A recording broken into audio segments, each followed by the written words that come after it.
Salut tout le monde, bienvenue à un nouvel épisode de La Science qui rit.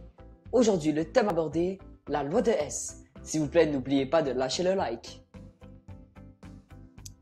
Donc, dans cette vidéo, on va vous expliquer le laboratoire qui nous a permis de prouver la loi de S. On va donc essayer de vous éclairer sur le sujet.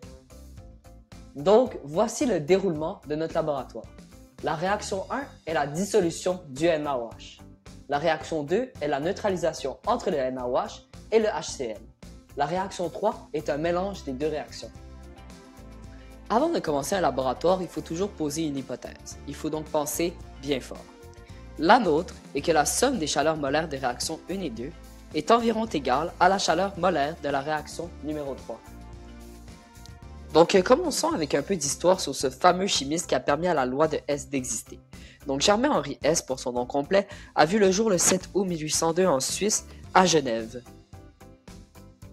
Donc, S débute ses études à l'université de Tartu en Estonie, où il étudie la médecine.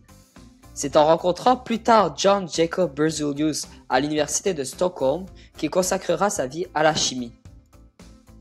C'est à cette même université qu'il portera un intérêt à la thermochimie, une branche de la chimie physique qui s'intéresse aux variations de chaleur lors des réactions. De plus, en 1830, il fait aussi la découverte d'un minéral que l'on nomme la hésite en son honneur. Après plusieurs années d'études, en 1840, il publie finalement le principe de la loi de S pour lequel il est le mieux connu à ce jour. Ainsi, cette loi va permettre d'expliquer aux chimistes que la quantité de chaleur nécessaire pour produire un produit chimique est toujours la même, quel que soit le nombre d'étapes nécessaires pour obtenir le produit désiré. Donc, on utilise la loi de S de nos jours car certaines réactions ne sont pas faisables en laboratoire car elles sont soit trop rapides, trop dangereuses ou trop coûteuses. Les domaines comme la calorimétrie ou la thermodynamique utilisent beaucoup la loi de S. C'est maintenant le temps de passer à l'action. Donc pour notre première réaction, on a versé 8 g de NaOH solide dans un bol en styromousse qui contient 200 ml d'eau distillée. Ce bol est placé au centre d'une plaque agitatrice. On n'a pas oublié de mesurer la température de l'eau avant de verser le NaOH. Donc durant la dissolution du NaOH dans l'eau, il y a une augmentation de température.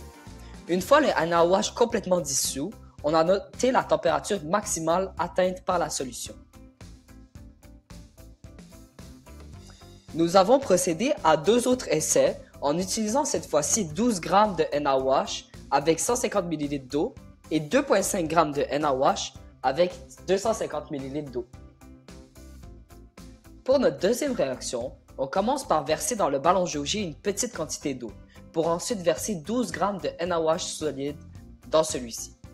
Par la suite, on ajoute de l'eau distillée jusqu'à la jauge, c'est-à-dire à exactement 50 ml. Il faut faire très attention de ne pas dépasser la jauge, car sinon il faudra tout recommencer.